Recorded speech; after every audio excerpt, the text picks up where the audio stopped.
Done. Mechanism of action of anti hypertensive agents, इसमें first of all लिखो liver. Adil, Nitin, good afternoon. बेटा सबसे पहले आपने लिखना है मैकेनिज्म ऑफ एक्शन, के सामने लिखो लीवर। लीवर एरो बना के नीचे लिखना है एंजियोटेंसिनो, एंजियोटेंसिनोजन।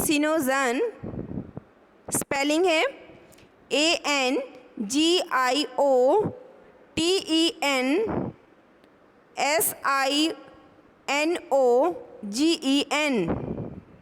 एंजियोटेंसिनोजन।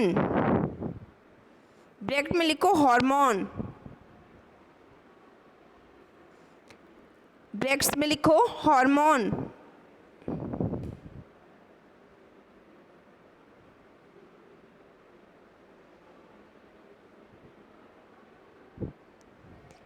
उसके नीचे लिखो एंजियोटेंसिन 1, एरो बना के लिखना है एंजियोटेंसिन 1।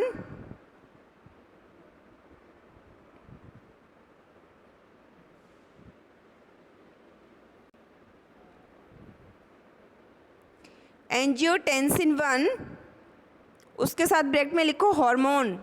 एंजियोटेंसिन 1 क्या होता है? हार्मोन होता है।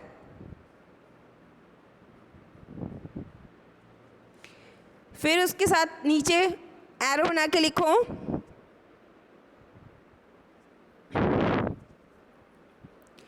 Angiotensin 2, angiotensin 2।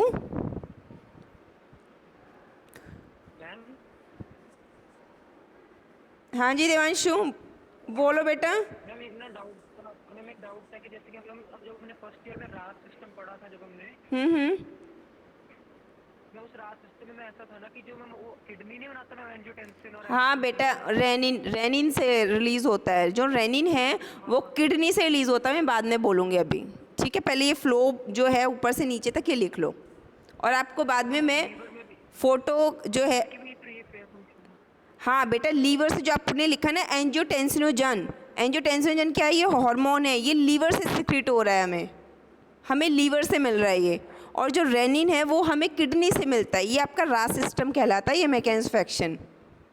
मैं आपको इसकी फ़ोटो भी क्लिक करके भेज दूँगी, अगर कहीं पे आपको मिस्टेक होती है तो आप वहाँ से इम्प्रूव कर लेना। ठीक है, लिखो एंजियोटेंसिन 1, ब्रैकेट में लिख लियो हार्मोन। फिर उसके बाद नीचे एरो बना के लिखना है एंजियोटेंसिन 2। एंजियोटेंसिन 2 भी क्या होता है? हार्मोन होता है। ब्रैकेट में लिख लो hormone, hormone. Angiotensin 1 hormone, arrow बना के नीचे लिखो एंजियोटेंसिन 2, एंजियोटेंसिन 2। इसके ब्रैकेट में लिख लो वेजो कंस्ट्रिक्शन। वेजो कंस्ट्रिक्शन मीन्स वेसल्स को, जो आपकी ब्लड वेसल्स हैं, ये किस लिए रिस्पॉन्सिबल हैं? उनको कॉन्ट्रैक्ट करने के लिए, कॉन्ट्रैक्शन कर देता है ये, इसलिए हम इसे क्या कहते हैं? Vasoconstrictor, vasoconstrictor. फिर से एरो बना के नीचे लिखो vascular smooth muscle, vascular smooth muscles constricts, vascular smooth muscles constrict. फिर से एरो बना के नीचे लिखो hypertension, hypertension.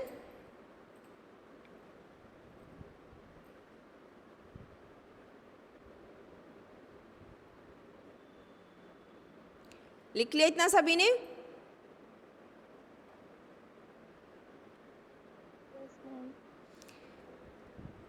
All of you? Yes ma'am, yes ma'am, yes ma'am. ठीक है बेटा, अब सुनो, लिसन केयरफुली। एंजियोटेंसिनोजन, जहाँ पे आपने लिखा है एंजियोटेंसिनोजन हार्मोन, उसके नीचे आपने लिखा है एंजियोटेंसिन 1, उनके बीच में लिखना है कि किडनी से रेनिन रिलीज हो रहा है। पहले लिखो किडनी और इसी के साथ लिखो रेनिन। एंजियोटेंसिनोजन और एंजियोटेंसिन 1 के बीच में लिखना है।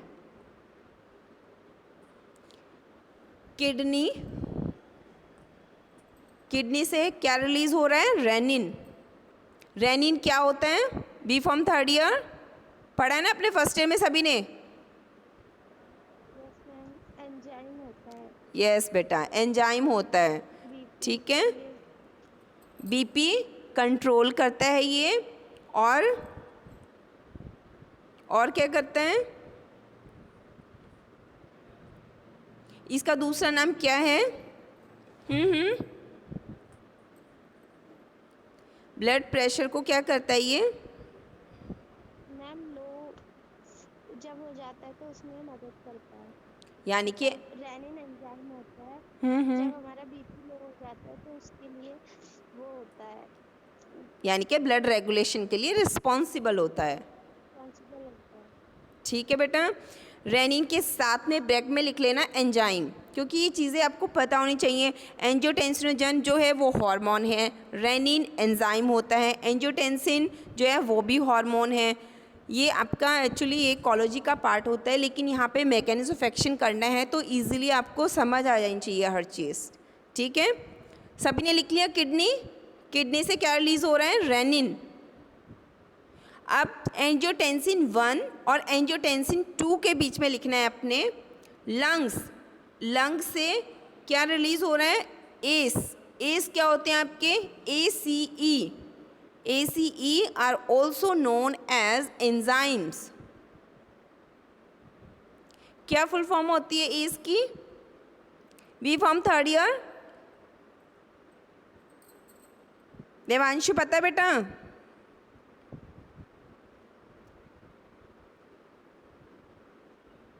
No ma'am. Chandan? Ma'am angiotensin converting enzyme. Angiotensin converting enzyme. और रास?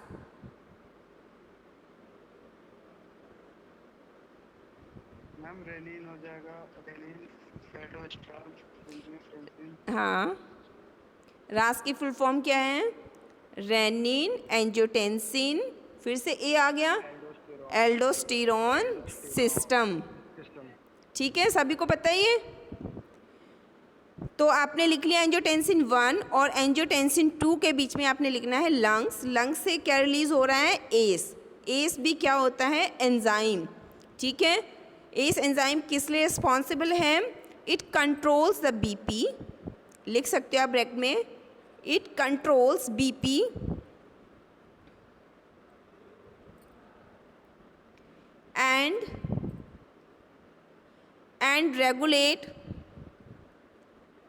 and regulate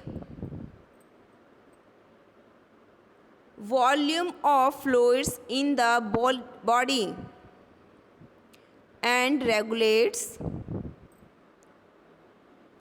volume of fluid in body.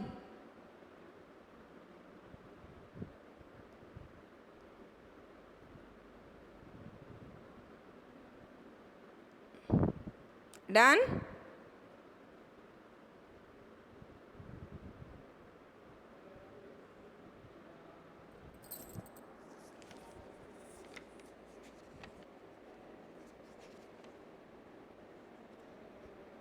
Excuse me ma'am. Yes बेटा। Yes ma'am. मैम आपकी वॉइस कट रही है, समझ नहीं आ रही। ओके, मैं अब आपको रास सिस्टम समझाती हूँ। फर्स्ट ऑफ ऑल आपने लिखा है लीवर से क्या रिलीज़ हो रहा है? आपका एंजियोटेंसिनोजन हार्मोन। ठीक है, कहाँ से मिल रहा है हमें? लीवर से मिल रहा है। एंजियोटेंसिनोजन जो है वो किस में कन्वर्ट हो रहा है? एंजियोटेंसिन 1 में। लेकिन किसकी प्रेजेंस में? रेनिन की प्रेजेंस से जो है एंजियोटेंसिनोजन हार्मोन जो है वो किस में कन्वर्ट हो गया? एंजियोटेंसिन 1 में। लेकिन ये रेनिन हमें मिला कहाँ से है बेटा? ये किडनी से रिलीज़ हुआ है। सेकंड, फिर क्या होता है? एंजियोटेंसिन 1 जो है वो फिर से कन्वर्ट हो जाता है किस में? एंजियोटेंसिन 2 में। लेकिन अब ये किसकी प्रेजेंस में कन्वर्ट हो रहा है? S enzymes. ठीक है, एस एंजाइम्स हमें कहाँ से मिलते हैं? लंग्स से मिलते हैं, वो लंग्स से रिलीज़ हो रहे हैं। लेकिन यहाँ पे जो है एंजियोटेंसिन 1 जो था वो आपका एक हार्मोन है जस्ट। लेकिन इस एंजाइम्स की वजह से वो एंजियोटेंसिन 2 में कन्वर्ट हो जाता है और एक्ट करता है एज अ वेसो कंस्ट्रिक्शंस, मीन्स जो ब्लड वेसल्स होती हैं उनको क्या करता है, वो कंस्ट्रिक्ट कर देता है, जिससे कि अगर कंस्ट्रिक्शन हो जाएगी तो ब्लड फ्लो कम हो जाएगा, प्रॉपर रेगुलेशन नहीं हो पाएगी। तो आपने नीचे लिखा है ना, वेस्कुलर स्मूथ मसल्स कंस्ट्रिक्ट, यानी कि आपकी जो स्मूथ मसल्स हैं वो भी कंस्ट्रिक्ट हो जाएंगी। अगर वो कंस्ट्रिक्ट हो जाएंगी तो क्या होगा, ब्लड रेगुलेशन रुक जाएगी और वहाँ पे चांसेस हो जाएंगे हाइपरटेंशन के, मीन्स आपको हाइपरटेंशन हो जाएगी। इट मीन्स हाइपरटेंशन को रिमूव करने के लिए हमें क्या करना होता है, एंटी हाइपरटेंसिव एजेंट यूज़ करते हैं। वो एंटी हाइपरटेंसिव एजेंट जो होते हैं वो क्या करते हैं, आपके जो रेनिन इनहिबिटर्स होते हैं, रेनिन को इनहिबिट करेंगे। फिर जो लंग से एस जो एंजाइम्स रेगुलेट हो रहे थे, रिलीज़ हो रहे थे, उनको इनहिबिट करेंगे, यानी कि एस इनहिबिटर्स आप पढ़ते हो सिलेबस में, आपके हैं ना ड्रग्स, एस इनहिबिटर्स कौन कौन से हैं, कैप्टोप्रिल, एनालाप्रिल, रेमिप्रिल, बेंजाप्रिल और क्विनाप्रिल। ये क्या करते हैं, इन एस जो एंजाइम है इसे इनहिबिट करेंगे, जिससे कि एंजियोटेंसिन 1 जो है वो एंजियोटेंसिन 2 में कन्वर्ट ही नहीं हो पाएगा। अगर वो कन्वर्ट नहीं होगा तो आपकी जो ब्लड वेसल्स हैं बॉडी में वो कॉन्स्ट्रिक्ट नहीं होंगी। अगर कंस्ट्रिक्शन नहीं होगी तो हाइपरटेंशन भी नहीं होगा और आपका जो है ब्लड प्रेशर है वो कंट्रोल हो जाएगा और इजीली आपकी बॉडी में जो ब्लड प्रेशर है, ब्लड रेगुलेशन है, वो प्रॉपरली फंक्शन करेगा। Is it clear B from third year? Yes ma'am. किसी को कोई प्रॉब्लम है? नितिन, राम, रोहित, बेटा, श्वेता,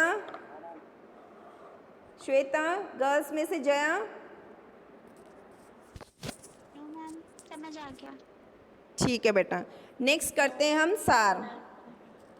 ओके बेटा, सार करते हैं, हेडिंग लिखो, सार ऑफ एस इनहिबिटर्स। सार ऑफ एस इनहिबिटर्स।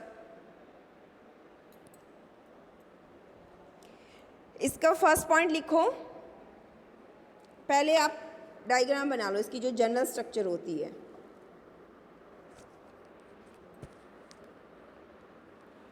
दिखाई दे रहा है सबको? ये जनरल स्ट्रक्चर ड्रॉ कर लो सभी अपनी कॉपी में। मैम थोड़ा ऊपर करो। Is it visible to all?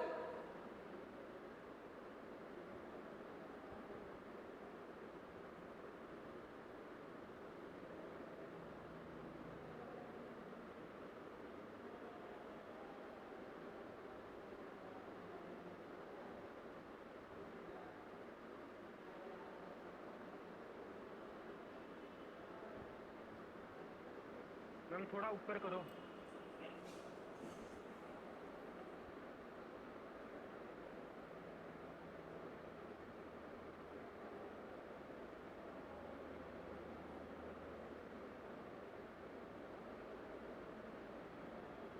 Ma'am CH2 के बाद क्या है?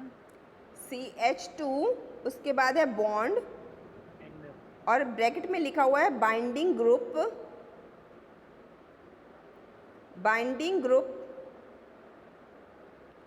फिर से बॉन्ड्स हैं और नीचे हैलोजन है। एक्स को हम क्या बोलते हैं, हैलोजन।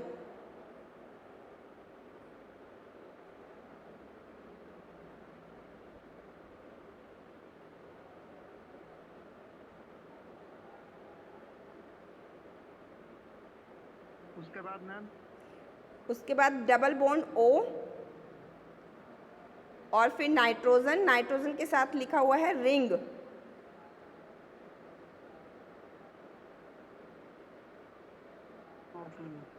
ठीक है बेटा, सभी ने ड्रॉ कर ली।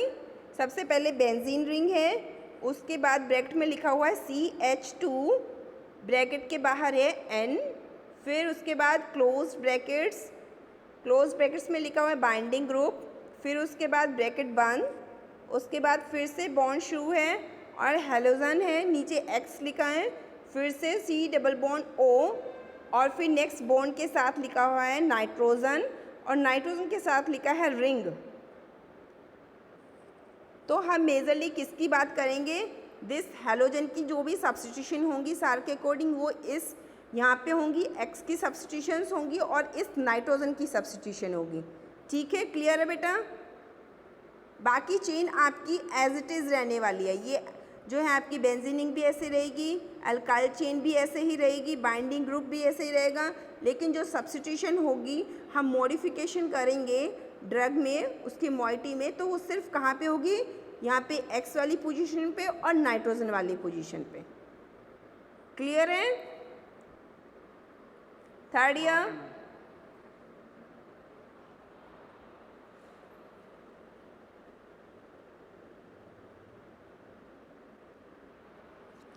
okay, write down first point, substitution on nitrogen ring, substitution on nitrogen ring।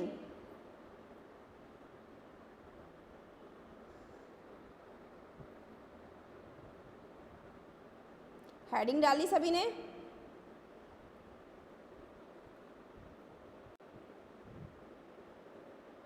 Done? सबसे ओके बेटा, सबसे पहले आपने ऊपर लिखना है सार ऑफ एस इनहिबिटर्स, उसके बाद आपने जनरल स्ट्रक्चर बनाई, उसके बाद आप हेडिंग डालोगे सब्स्टिट्यूशन ऑन नाइट्रोजन रिंग। ये आपका फर्स्ट पॉइंट है सार का।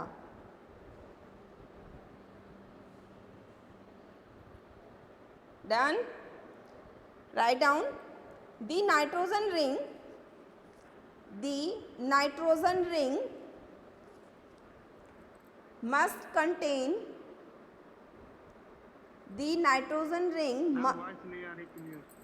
okay, the nitrogen ring now is clear? The nitrogen ring must contain a carboxylic acid,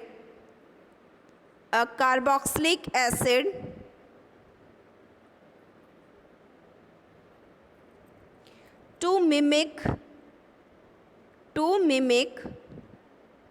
means same behave करना,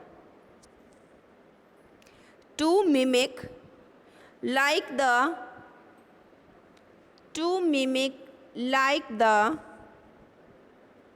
carbon terminal,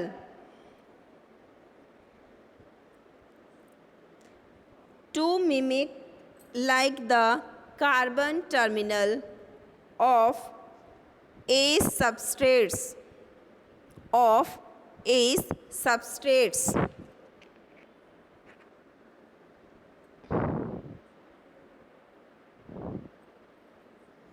Done?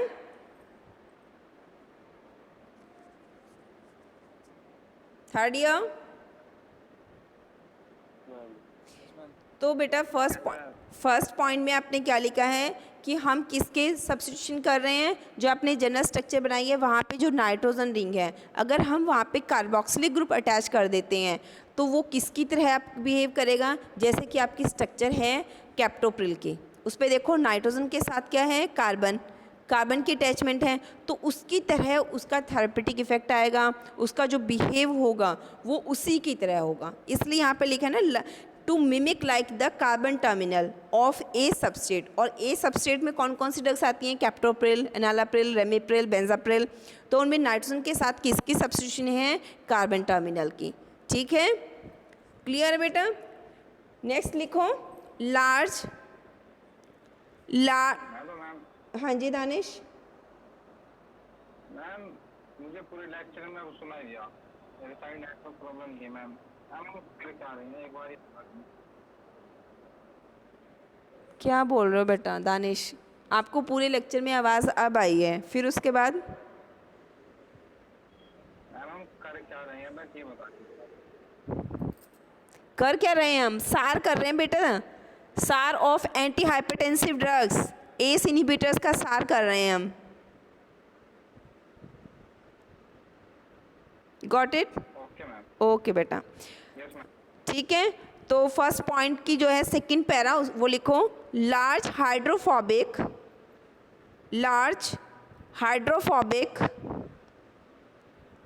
हेट्रोसाइक्लिक्स बहुत सारे हाइड्रोफोबिक मीन्स जो कि वाटर सॉल्युबल नहीं होते, हम उनकी बात कर रहे हैं। हेट्रोसाइक्लिक्स मीन्स साइक्लिक नेचर तो होगी लेकिन डिफरेंट डिफरेंट एटम्स होते हैं उसमें, ठीक है। Large hydrophobic heterocyclics rings in the nitrogen ring ma'am repeat कर दीजिए please. large hydrophobic heterocyclic rings in the nitrogen ring increase the potency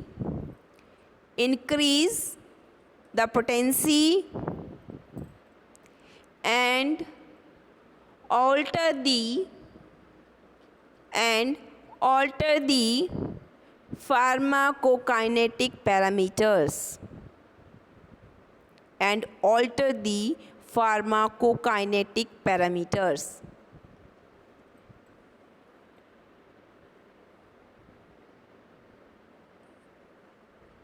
Done? Yes ma'am. तो बेटा इन लाइंस का मीनिंग क्या है जो आपने अभी लिखा है कि अगर हम नाइट्रोजन वाली पोजीशन पे कुछ ऐसे ग्रुप्स अटैच कर देते हैं जो कि हाइड्रोफोबिक in नेचर हो, मींस लिपिड सॉल्युबल हो, वाटर सॉल्युबल ना हो, ठीक है, तो उससे क्या होगा, अगर वो लिपिड सॉल्युबल ड्रग हो जाएगी वाटर सॉल्युबल ड्रग की जगह पे, पता है आपको फार्माकोकाइनेटिक पैरामीटर्स बदल जाएंगे उसके। फार्माकोकाइनेटिक्स में हम क्या पढ़ते हैं कि जो आपकी ड्रग है वो आपकी बॉडी के साथ कैसा बिहेव कर रही है। Okay ma'am. Hello, lunch time के बाद।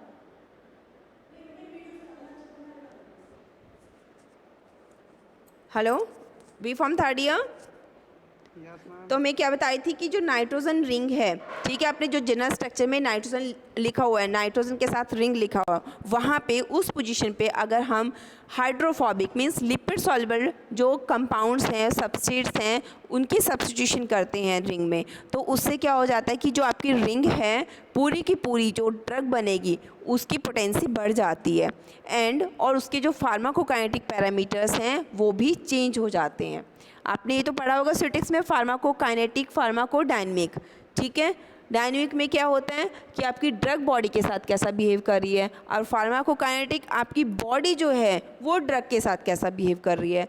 आपको सभी को पता है कि जो लिपिड सॉल्युबल ड्रग्स होती हैं वो इजीली सॉल्युबलाइज नहीं होती आपके जो है बॉडी के अंदर। जो वाटर सॉल्युबल हैं वो तो इजीली हो जाती हैं, उनका डिसइंटीग्रेशन हो जाता है, फर्स्ट पास मेटाबॉलिज्म हो जाता है, लेकिन जो लिपिड सॉल्युबल होती हैं उनके मोस्टली क्या होती हैं, वो ऑयल बेस्ड होती हैं और वो बहुत दिनों तक हमारी बॉडी में टिश्यूज़ के अंदर पड़ी रहती हैं और वो स्लोली रिलीज़ होती हैं। इसीलिए क्या होता है कि मोस्टली जो हाइड्रोफोबिक ड्रग्स होती हैं उनको ऑयल बेस्ड होने की वजह से उनको CDDS के अंडर लिया जाता है, कंट्रोल ड्रग डिलीवरी सिस्टम के अंडर लिया जाता है, जिससे आपने देखा होगा इंट्रामस्कुलर इंजेक्शंस होते हैं। इंट्रामस्कुलर इंजेक्शन जब लगते हैं बहुत पेनफुल होते हैं। वो पेनफुल क्यों होते हैं, और वहाँ पे जिस पोर्शन पे लगते हैं वो इंजेक्शन, वहाँ पे वो एरिया भी ब्लैकिश हो जाता है या ब्लूइश एरिया हो जाता है और आपको बहुत पेन होती है, आप बहुत दिनों तक उस साइड से लेट भी नहीं पाते हो। तो क्या होता है कि जो वो मटेरियल होता है आपका, लिक्विड होता है, डोज होती है, वो उसी पोजीशन पे वहाँ बहुत दिनों तक रहती है और जब तक कि वो कम्प्लीटली स्लोली रिलीज़ नहीं हो जाती आपको रिलीफ नहीं मिलता है, क्योंकि वो इंजेक्शन क्या होता है, इंट्रामस्कुलर होता है, वो आपकी मसल्स में पड़ी रहती है ड्रग बहुत दिनों तक, और उसका सस्टेन रिलीज़ इफ़ेक्ट होता है कि कितने दिन में कितना रिलीज़ होगा इस ड्रग का हमारी बॉडी में। तो वो यही कहने की कोशिश कर रहे हैं कि फार्माकोकाइनेटिक पैरामीटर्स भी चेंज हो जाते हैं। आप खुद ही सोचो, वाटर सॉल्युबल ड्रग हो तो ईजिली सॉल्युबलाइज हो जाएगी हमारी बॉडी में और ईजिली हर पोर्शन तक टिश्यूज़ में उसकी रीअब्जॉर्प्शन हो जाएगी और वो अपना थेरेप्यूटिक इफेक्ट शो करेगी। लेकिन अगर वो लिपिड सॉल्युबल हुई तो उसका जो है रिलीज़ जो होगा आपकी बॉडी में टिश्यूज़ में जो है रीअब्जॉर्प्शन जो होगा वो बहुत टफ होगा, और अगर होगा तो बहुत स्लो होगा as compare to water soluble. Am I clear to third year? Yes ma'am. बाकी बच्चे कहाँ हैं? फरीद, गौरव, हर्ष, बाकी रिस्पॉन्स क्यों नहीं देते हैं? Yes ma'am. हाँ जी हाँ जी बोलो बेटा। किसी को पूछना है कुछ?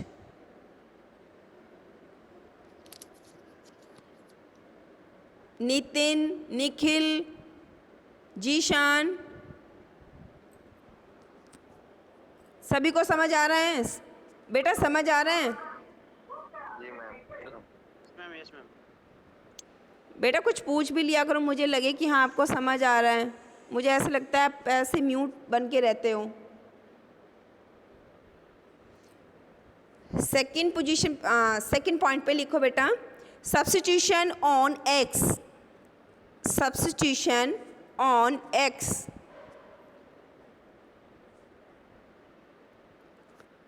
इसमें लिखो इफ एक्स इज सब्स्टिट्यूटेड। अब हम आपकी जनरल स्ट्रक्चर में जहाँ पे एक्स लिखा हुआ था उस एक्स की बात कर रहे हैं, ठीक है? If X is substituted by methyl group, I am repeated again, if x is substituted by methyl group, methyl to mimic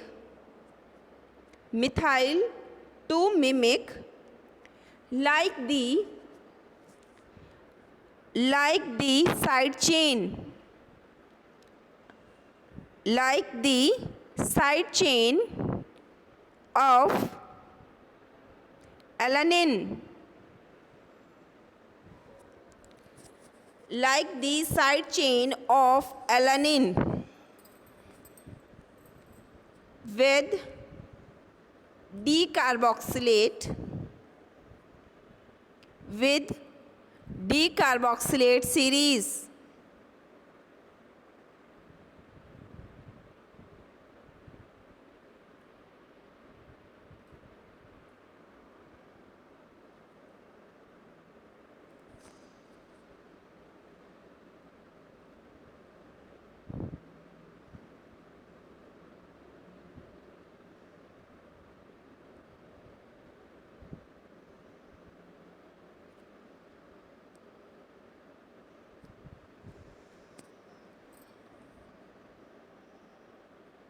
लिख लिया सभी ने? कोई नहीं बोलेगा, है ना?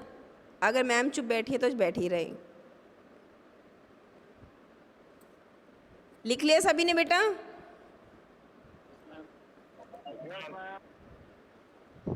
नेक्स्ट लिखो लाइन में, if X is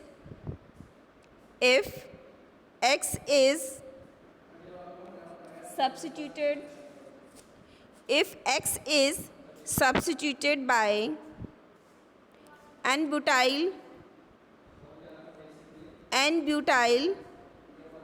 amine, it becomes orally active drugs.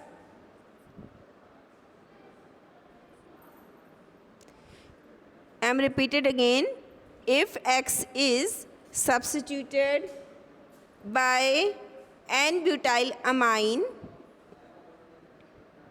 it becomes orally active drugs.